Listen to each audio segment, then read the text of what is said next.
September the 1st, 1939. Germany attacks Poland. Adolf Hitler ignores Britain and France, which had promised to fight for Poland.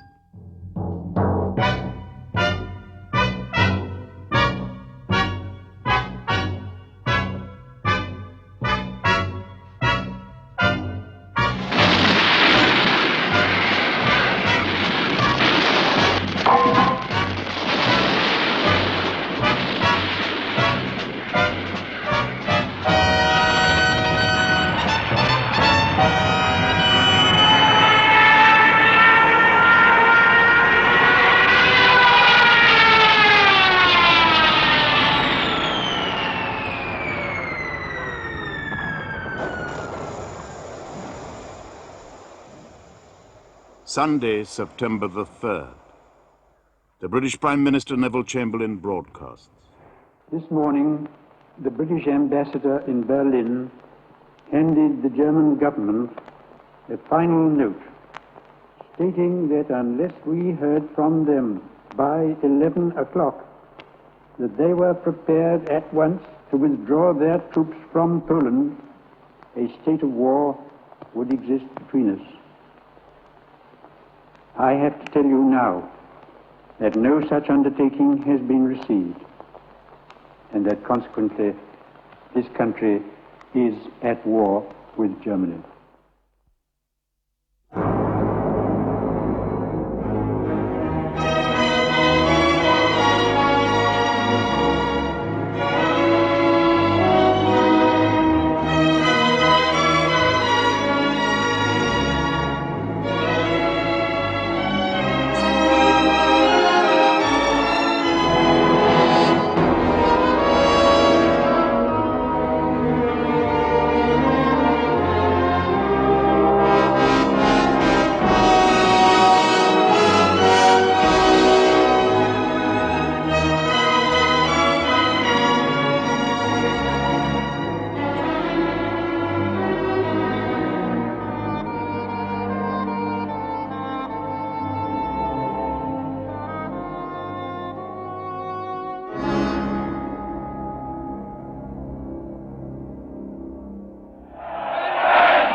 Danzig, taken from Germany after the First World War, welcomed its liberators. To many good Germans, the city's capture symbolized the end of the humiliating Treaty of Versailles.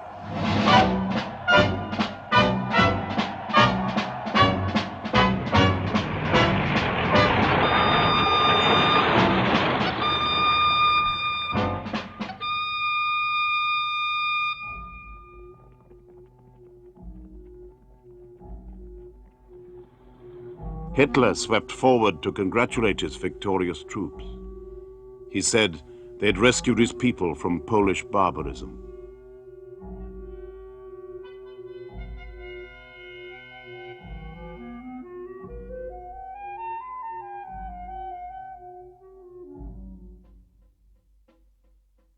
The Germans thrust into Poland from the west and north. In 2 weeks, the Polish army had virtually ceased to exist. Warsaw was one of the few places to hold out. The Russians, by agreement with Germany, seized parts of Poland they claimed as theirs by right. The two conquerors met at Brest-Litovsk. It was the scene of the Russian surrender to Germany in 1918.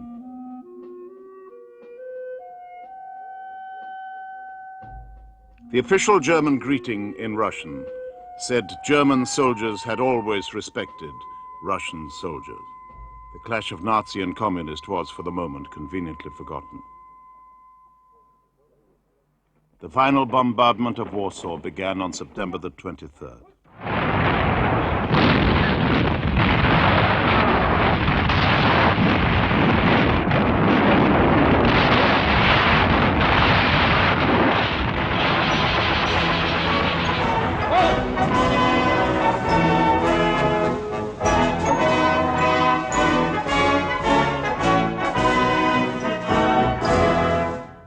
For nearly 3 weeks, Warsaw Radio had defiantly played the Polish national anthem.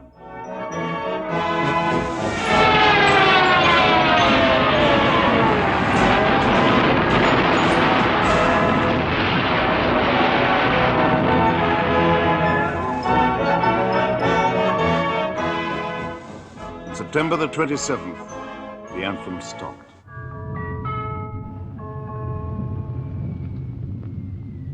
Uwaga, uwaga.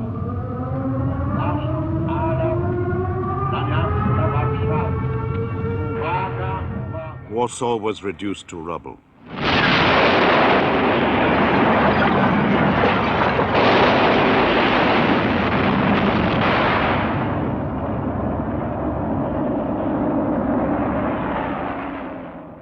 The capital's commander surrendered.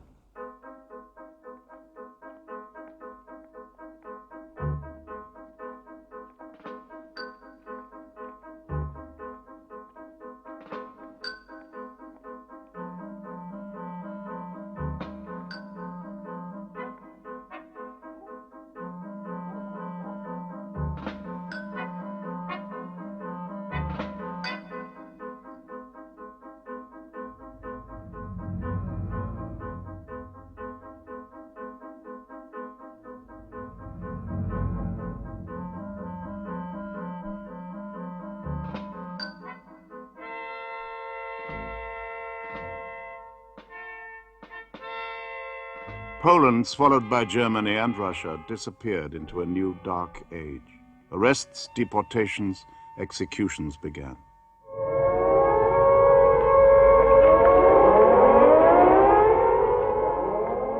Britain's war started with a false alarm. September the 3rd. I remember when the outbreak of war came, we were in the cabinet room at the moment that the ultimatum expired.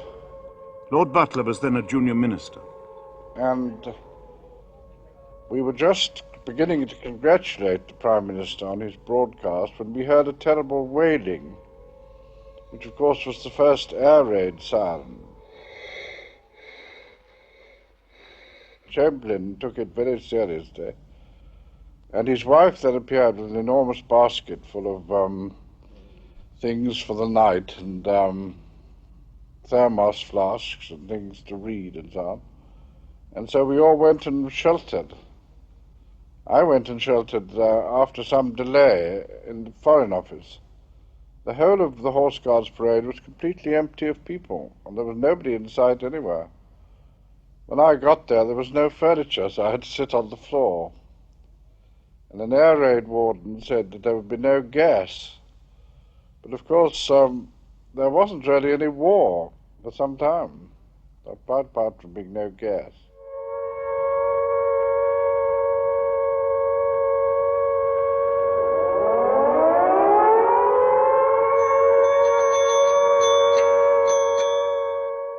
So, no war that day, or for many months. People settled down to enjoy the unexpected reprieve. It was perfect weather for a late holiday, or invading Poland.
People had braced themselves for a grimmer war. Hospitals were cleared to take air raid casualties. The experts predicted over 1 million injured in 2 months.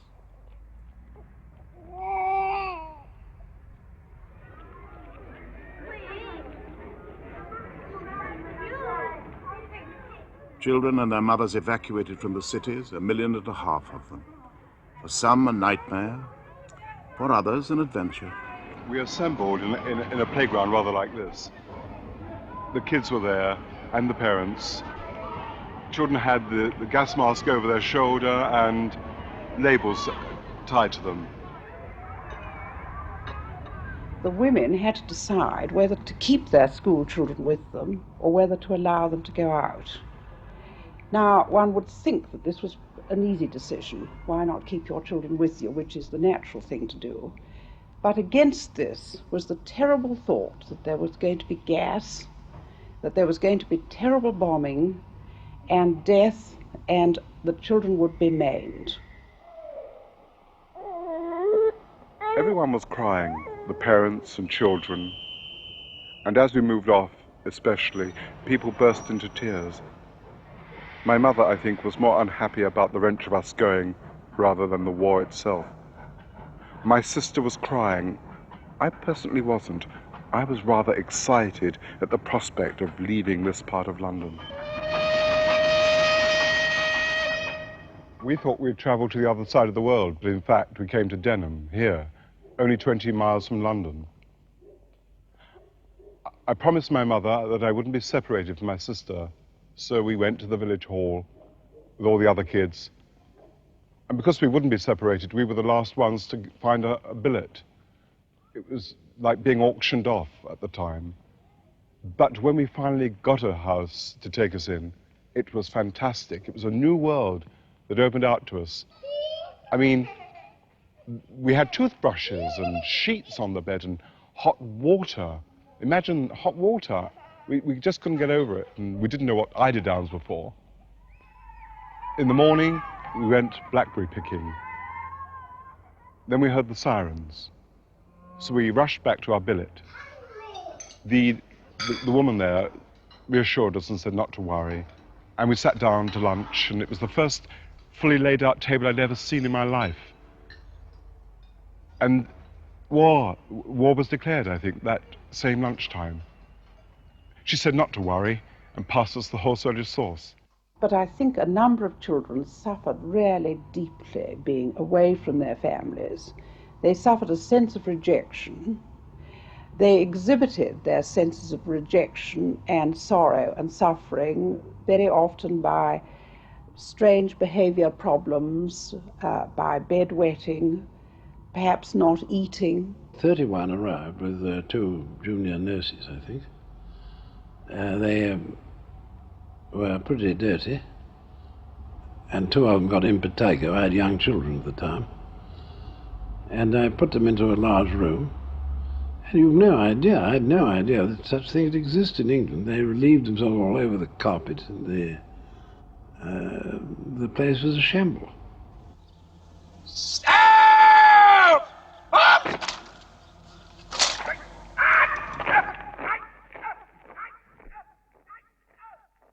There was no heroic rush to volunteer for the forces. You waited your turn to be called up for processing in the military sausage machine, or rather leisurely.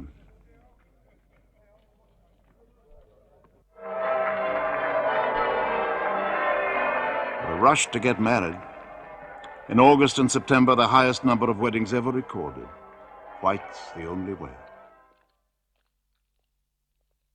White for the blackout, too, to make sure car drivers can see you in the dark. At first, the blackout was a bit of a joke.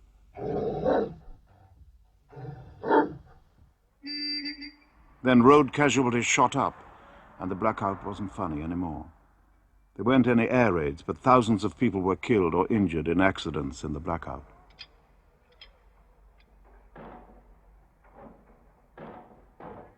Depressing, too. Without it, you could almost forget there was a war on.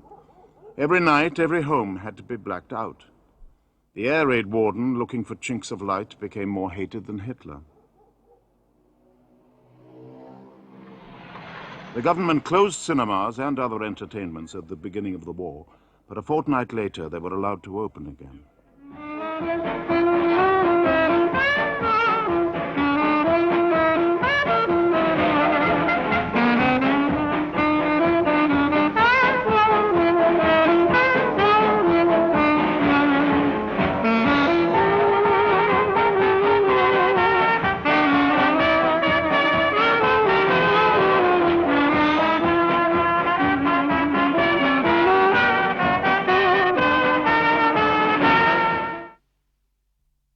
spite of total war, there were nearly 1.5 million unemployed.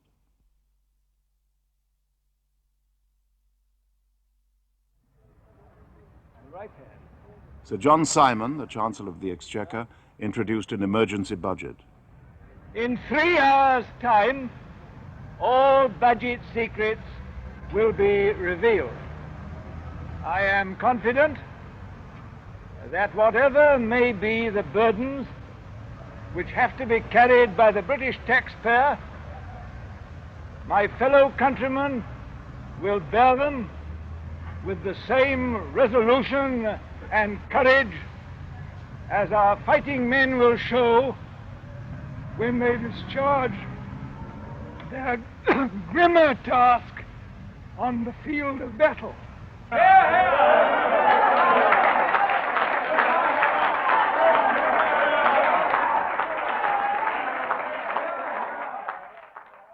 The blackout budget. Income tax up to 7 and 6, a 60% tax on excess profits. In retrospect, mild enough. But a Conservative MP, Chips Channon, thought it demolished the edifice of capitalism. Another Tory, Leo Amery, wanted a tougher war. Why not bomb Germany? The Air Minister, Kingsley Wood, said no. German munition works were private property, and the Germans would retaliate. Well, the opening phase of the war was one of the most extraordinary periods through which I've ever lived, because it was a sort of period of euphoria on the part of the people of this country. For a long time, there were quite a lot of unemployed, while the Germans were manufacturing arms at full stretch, particularly in the Skoda works in Czechoslovakia, which they had by that time occupied.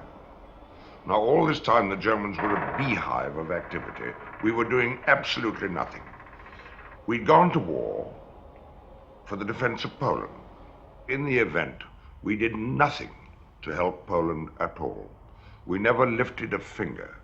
For the first 3 months of the war, the greatest number of casualties were in the blackout.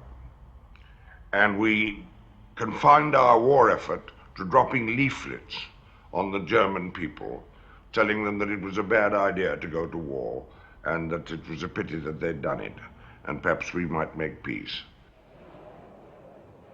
A phony war. When a German plane crashed in Scotland in November, people came from miles around to see it.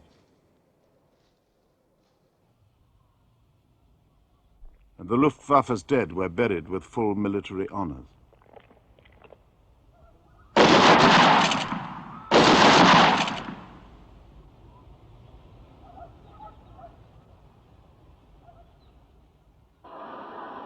Three British divisions went off to France at the beginning of the war.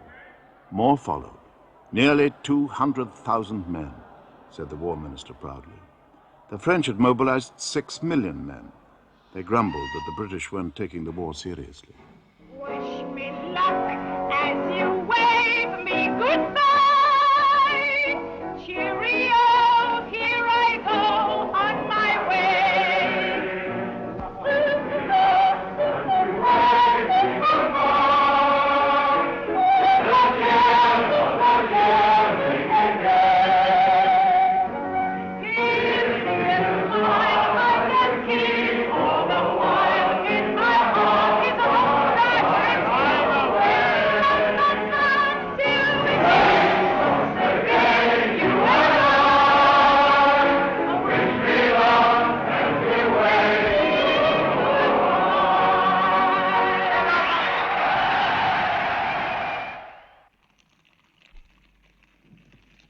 In France, training for a war that ended in 1918. The newsreel reporter tried hard to make it sound impressive. The expeditionary force, instead of being thrown into the line for immediate operations, has been able to perfect its training in conditions similar to those at home. This bayonet drill in gas masks is our reply to transparent Nazi propaganda, which seems to indicate that Germany is preparing to employ poison gas. Infantry battalions exercise with their auxiliary weapons, awaiting the moment for their use in actual warfare. The mortar platoon goes into action with a rapidity only acquired by constant practice. Steel helmets assume a fashionable appearance with the addition of camouflage. French and British generals, too, prepared for their part in the battle to come.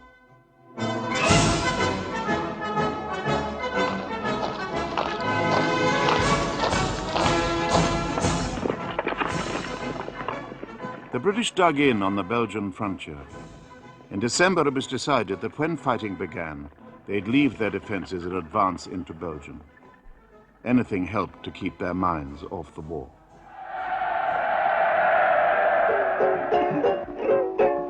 Now imagine me in the Maginot Line, sitting on the mine in the Maginot Line. Now it's turned out nice again, the army life is fine. French girls make a fuss of me. I'm not French as you can see, but I know what they mean when they say wee wee down on the Maginot Line. Now imagine me in the Maginot Line, sitting on the mine in the Maginot Line. Now it's turned out nice again, the army life is fine. At night myself to sleep I sing, to my old tin hat I cling. I have to use it now for everything.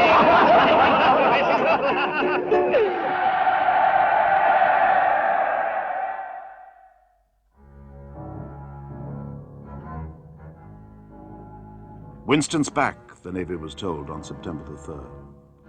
Chamberlain was reluctant to recall his most bitter political opponent with a reputation for military adventure. But Churchill was popular with the public. He had warned them war was coming. Now, with surprising energy for a 64-year-old, he proved a willing leader.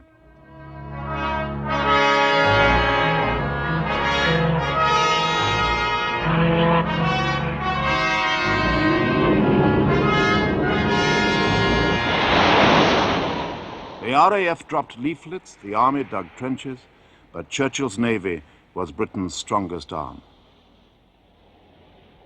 And the First Lord of the Admiralty was often in the news. We are in a very different position from that we were in 10 weeks ago. We are far stronger than we were 10 weeks ago. We are far better prepared to endure the worst malice of Hitler and his Huns than we were at the beginning of September. The news that a German battleship was sinking British merchantmen gave the chance to take the offensive.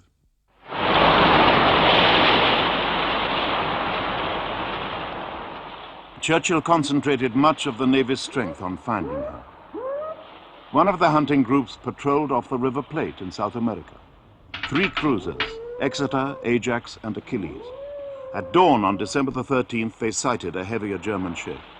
It was the pocket battleship Admiral Graf Spee. Although outgunned, the cruisers engaged her. The Battle of the River Plate began.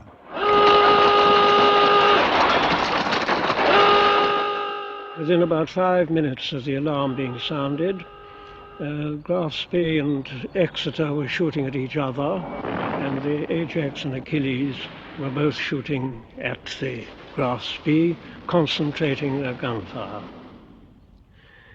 The Exeter was quite soon hit and received early damage. Her foremost guns only fired a few rounds each before they were out of action. She continued as long as she possibly could with her after turret, but the ship herself was badly damaged. Her speed was reduced. The 6-inch gun cruisers before long turned directly towards the Graf Spee so as to close the range still faster, and the captain of the Graf Spee did not follow up the Exeter entirely, but indeed before very long started heading towards Montevideo. But we could not see any spectacular damage inflicted on him, and indeed his speed seemed to be unimpaired, and his heavy guns were still firing regularly and with pretty good accuracy.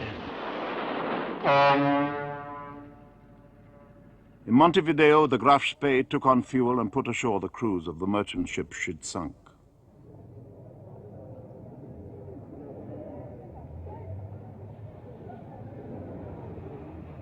Her captain, Langsdorff, asked the Uruguayans for permission to stay, but was told he must clear the port in 72 hours.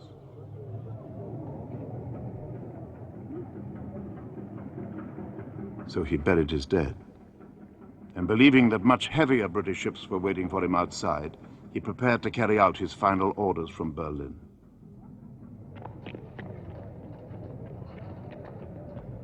As soon as he started pulling his anchor up, we got news of it from our people ashore, and we sent off our aircraft, and in due course we got the signal from the aircraft, which was a very welcome one. Graf Spee has blown herself up.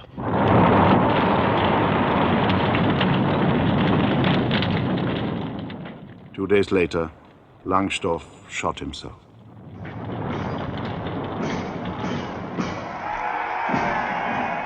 Churchill made the most of a victory won by bluff rather than gunpowder. 2 of the cruisers were brought home.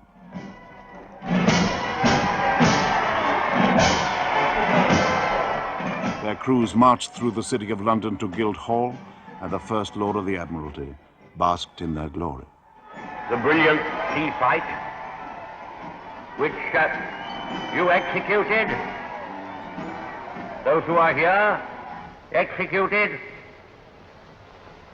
takes its place in our naval annals, and I may add that in a dark, cold winter, it warmed the cockles of the British heart.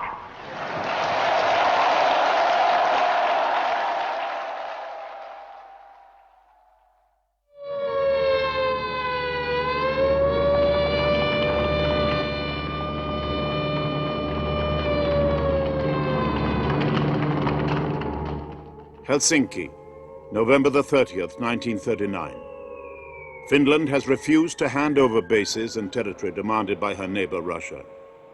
The Russians attack.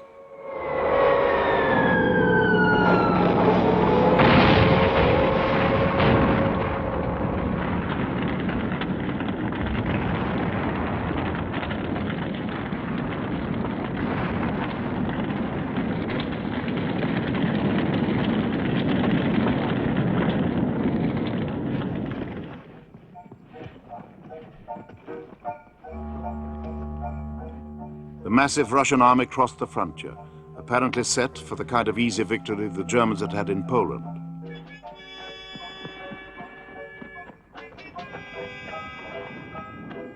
But the Finns, few in number, fought back.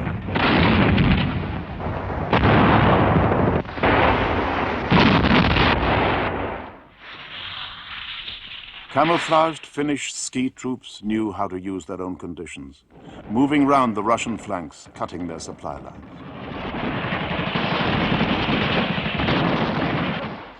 The Russian advance ground to a halt, confirming the German belief that the Russian army, purged by Stalin of many of its regular officers, couldn't fight.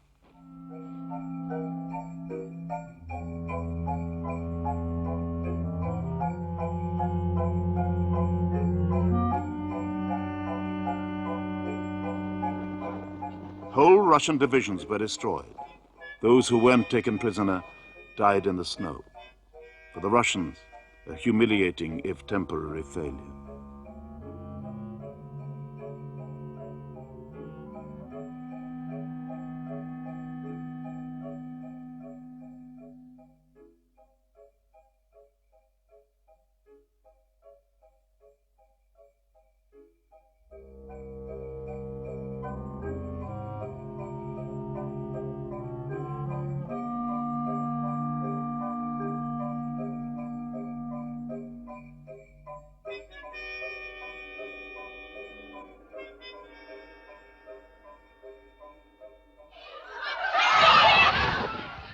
In Britain, it was snowing too.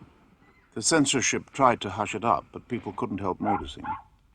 To the trials of the blackout were added the worst winter for 45 years, a coal shortage, burst pipes, and food rationing. The RAF was grounded.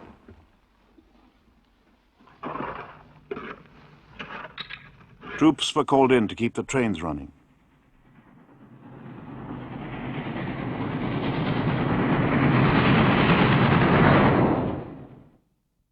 For the Navy, another victory. Taking refuge in a Norwegian fjord, the Graf Spee's supply ship Altmark was cornered by British destroyers. Ignoring Norwegian neutrality, they boarded her and after a fight released 300 British prisoners. For Hitler, the seizure of the Altmark was a setback. He hastened his plans to invade Norway.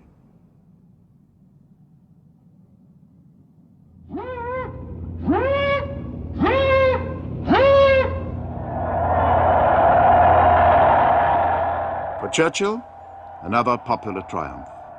He too had his eyes on Norway.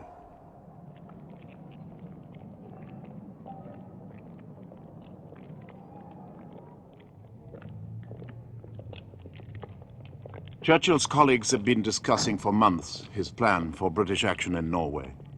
But some, like the Foreign Secretary, Lord Halifax, were difficult to persuade.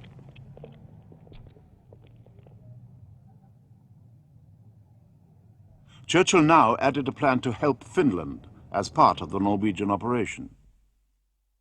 He proposed to stop Germany's important supply of iron ore, which came from Sweden to the Norwegian port of Narvik. Then it was shipped to Germany through neutral Norwegian waters. Churchill wanted to mine the waters, and he added enticingly that if Narvik were captured, it could be used as a base for helping Finland against communist Russia. Churchill knew that his plan might mean retaliation by Hitler in Norway, and helping Finland could mean war with Russia. Chamberlain was concerned about innocent Norwegian lives and the effect on American opinion. Eventually, he was persuaded. I think that deep down, he still hoped that perhaps the major clash of armies could be avoided. He thought that Germany was on the verge of starvation, or if not on the verge of starvation, it anyhow would be brought to the verge of starvation by economic warfare. And he thought also that deep down the German people didn't support Hitler, that this was a clique, and that if we did our propaganda properly, there would perhaps be a revolt of the generals or somebody else against Hitler, and that therefore dropping propaganda leaflets by Bomber Command of the RAF rather than bombs was a good way of conducting the war. Anything to stop the real major outbreak. And that is why I think to some extent the campaigns in Norway were something acceptable to Chamberlain, because it kept the war distant. It kept the idea of a real big clash, a repetition of Passchendaele or the Somme, far away. It meant that war would be localized and perhaps some miracle would happen. Perhaps Hitler would die or be assassinated, and the whole thing would end with the minimum of bloodshed. Finland today, amidst her snows and her frozen lakes, is fighting against the forces of unscrupulous violence, just as we are ourselves. As her need calls for our sympathy and our aid,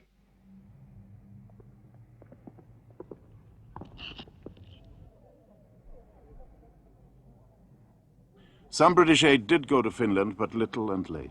The Russians at last brought all their weight to bear and overwhelmed the Finnish defenses.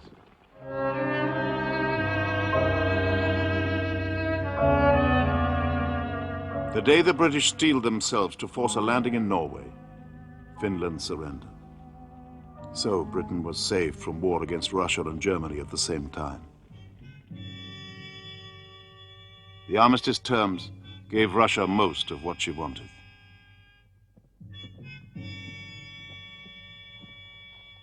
Hundreds of thousands of Finns had to evacuate their homes.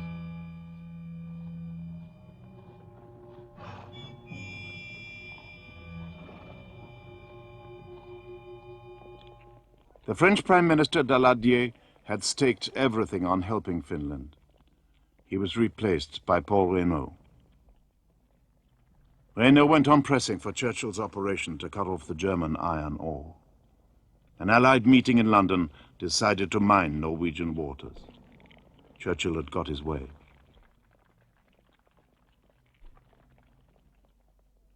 British and French troops stood ready to invade Norway. The mines were laid on April the 8th.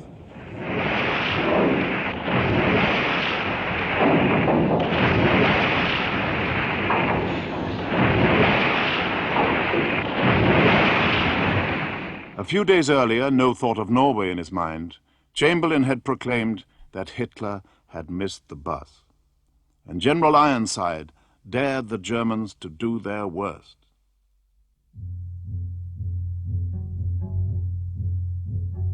Hitler's invasion force sailed on April the 6th.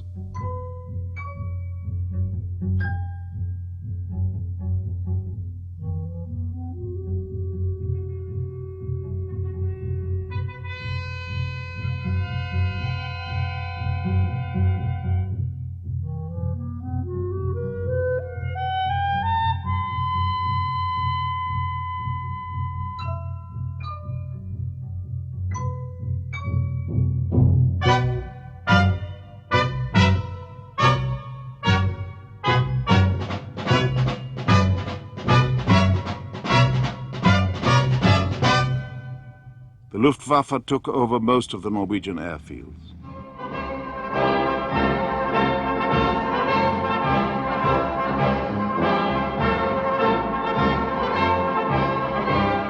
The German march into Oslo was led by a band.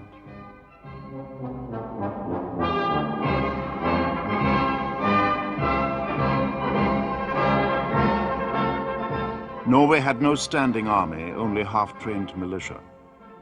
The Norwegians were anti-militarist by tradition. They had seen German newsreels of the Blitzkrieg on Poland. No one wanted Oslo to go the way of Warsaw. There was little resistance.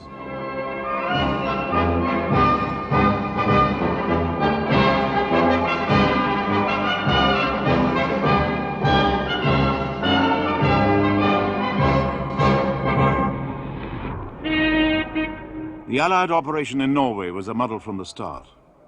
Troops were embarked, disembarked, embarked again, without vital equipment.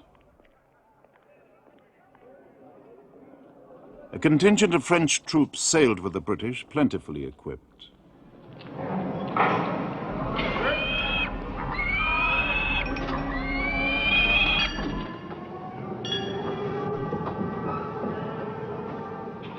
Unlike the British, they were trained for winter conditions, but they hadn't got straps for their skis.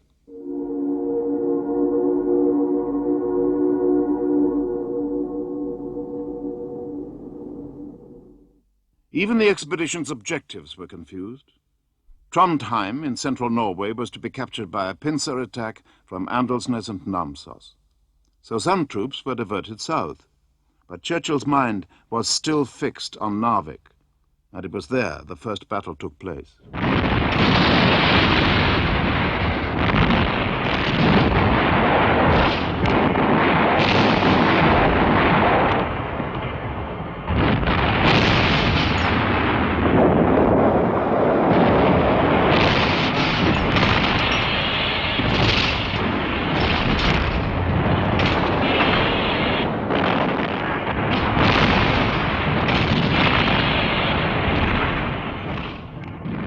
The Navy bombarded Narvik, and German destroyers already there took a battering.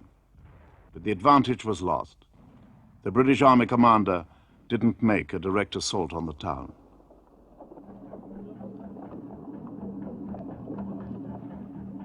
British territorials did land at Namsos and Andelsnes.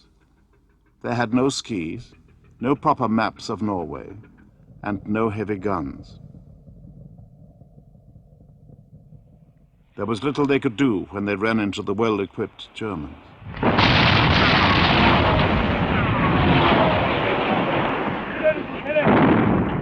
Captain Martin Lindsay was with the British force at Namsos.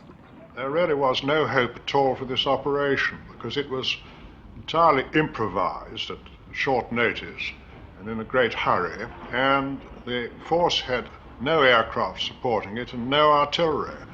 But even more important, all the ground was covered with snow, and the only way to operate was with ski troops, and we hadn't got ski troops.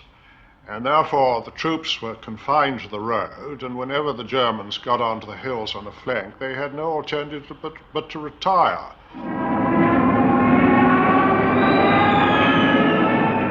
The British had come to protect the Norwegians, but they couldn't stop the Luftwaffe from blitzing the little Norwegian towns. German control of the Norwegian airfields was the key to the battle.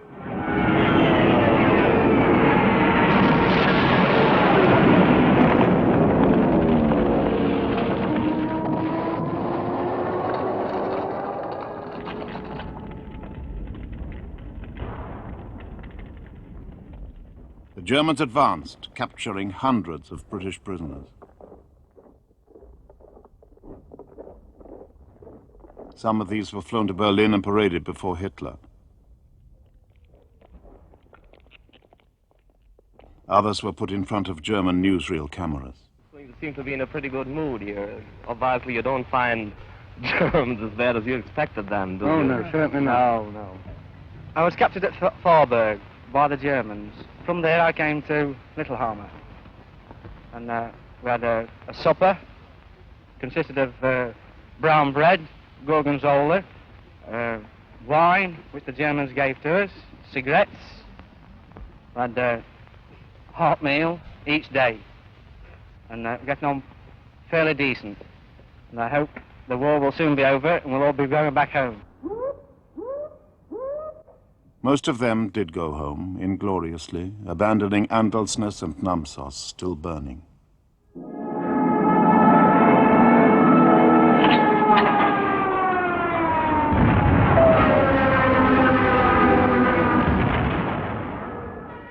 Chased by the Luftwaffe, the Norwegian campaign rammed home the lesson that sea power without air power could no longer win battles.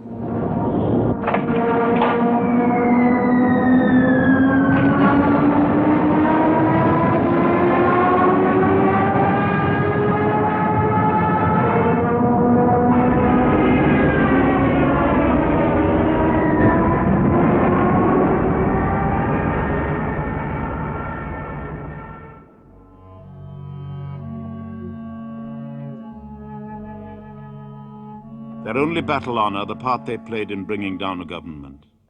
For now the machinery of democracy began to work. As the troops disembarked, an angry parliament was assembling to debate the disaster. Feeling cut across party lines. Captain Lindsay, a Tory, went to the leader of the Labour opposition. Well, I was the first person from this force to reach London, and I went straight to see Mr. Attlee on the morning of the first day of the debate, and I gave him a memorandum about the appalling improvisation and deficiencies in Norway, because I was quite convinced that we should lose the war if we went on like that, which he gave to Herbert Morrison to help him open for the opposition that afternoon. The Norway debate was the only decisive debate I had ever attended during my 34 years as a member of the House of Commons, because it was the only division which definitely brought about the fall of a government. For nearly a year before that debate, there had been a piling up of bitterness and anguish in the breasts of people who wanted Britain to go all out and win the war against Hitler. And so you can imagine that the debate was a very fierce one, not only the Labour opposition, but also Conservatives. They felt that the whole conduct of the war could not be carried on under a man whom they had already assailed at the time of Munich, and whom they realized he was not really by nature a war leader. Gradually the temperature began to rise, and when Herbert Morrison for the Labour Party announced that they were going to divide at the end of the debate against the government, there was an action group of which Clement Davis was chairman, the Liberal leader, and I was secretary. It was an all-party committee committed to pressing for more decisive action during the war and a more vigorous posture and a more vigorous prosecution of the war. And we decided to hold a meeting after Morrison's announcement, and we asked Leo Amery to preside over it. And it was an enormously attended meeting. There were a great many Conservative members of Parliament there, and I felt something was happening. And there was a great many members of Parliament who had never been hitherto members of our action group who fetched up at the meeting, and the feeling at the meeting was passionate. And I felt at that time that a great many Conservative members were not only prepared to abstain in the division, but even to vote against the government. And I came down from that meeting with feelings of great tension. Meanwhile, Churchill had been putting up a great defense of the government. And it was ironical again there, because the debate was about Norway. And Norway had been a series of disasters for which, although he might not be blamed, because they may have been unavoidable, and I think were unavoidable, he was directly responsible as First Lord of the Admiralty. And Amery made a most formidable speech in which he quoted Cromwell's words, "You have been here long enough for any good you have done. In the name of God, go." And then Lloyd George came down and made the most devastating speech I've ever heard even him make, in which he concluded by saying to Chamberlain, "You have asked the nation for sacrifices, but there is one sacrifice that is more necessary than any other, and that is the sacrifice of your own office." And when the result of the division was announced, and the Conservative majority fell to about 80, and that meant the fall of the government in the circumstances, I could see Chamberlain, I can see him now, blanch. He had asked for friendship from those who were his friends, and he hadn't got it. And he walked out of the chamber a solitary figure, and I felt very sorry for him at that moment, because I knew that he was done. And I remember Chamberlain going to his room afterwards and saying he wondered whether this could go on. But it wasn't until the next day that he really realized that his pay number was up. On that particular day, the whips, I think, tried to explain to him that it might have been worse and that sort of thing. But those of us who were with him could see the writing on the wall by that time. During those 2 days, the 9th and 10th of May, there was great doubt as to who would succeed Chamberlain. And the Labour Party made it clear that if there was to be a coalition government, which by now everybody thought necessary, they would not serve under Chamberlain. The choice, therefore, was between Churchill and Halifax. Lord Halifax was the obvious successor, Chamberlain's trusted colleague. But no peer had been Prime Minister for nearly 40 years. As for his rival, Churchill was viewed with grave misgiving by the establishment, as it would now be called. Everybody at 10 Downing Street and Whitehall generally, the cabinet offices, and in very large sectors of the Conservative Party were frightened of Churchill. They thought he was an adventurer. They remembered Gallipoli. They thought that they did not want to see the fortunes of this country at a most critical moment in its whole history handed over to somebody who might do the most extraordinary things and undertake the most astonishing adventures. And they all, after all, realized that Norway, this fiasco from which we were just hoping to recover, or had just been saved in the nick of time, was largely the inspiration of Churchill. It was a very fine idea, but it didn't work, just like Gallipoli. And therefore, it was with a certain amount of fear of Churchill that I think the minds of most people in the centre of government and in the centre of Whitehall turned towards Halifax. Halifax was safe. He was clever, he was a fellow of all souls, he was a man of indisputable charm and absolute integrity, and it was hoped that he would perhaps be sent for by the King. The Labour Party approached me, Hugh Dalton and Herbert Morrison, and they both talked in favour of Halifax, and they thought that Halifax ought to take over And I think their idea always was that Churchill would run the war under Halifax, an idea which didn't appeal to Halifax. I remember Churchill telling me that the critical moment came when Chamberlain asked Halifax and him to join him in the cabinet room. And the three of them were there. Halifax was sitting beside Chamberlain, who suddenly turned to Churchill and said, "Tell me, Winston, do you see any reason why in the 20th century a Prime Minister should not be in the House of Lords?" And Churchill thought that this was a trap, because if he said, "No, I see no reason at all," he thought Chamberlain would turn to Halifax and say, "In that case, if the King were to ask my advice, I could perhaps suggest you."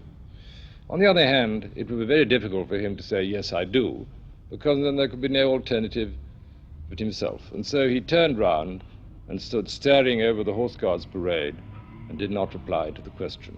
The decision, I think, was largely taken by Halifax, who told me he had a pain in his stomach an hour or two before the meeting and did not really want to be Prime Minister. Whereas the man who really did want to be Prime Minister, in fact he was quite determined on it, was Churchill. At dawn that morning, the Germans swept into Holland, Belgium, and Luxembourg. The war was at last coming very close home to Britain. As the Allied armies braced themselves for battle, Chamberlain went to the palace to resign and advised the king to send for Churchill.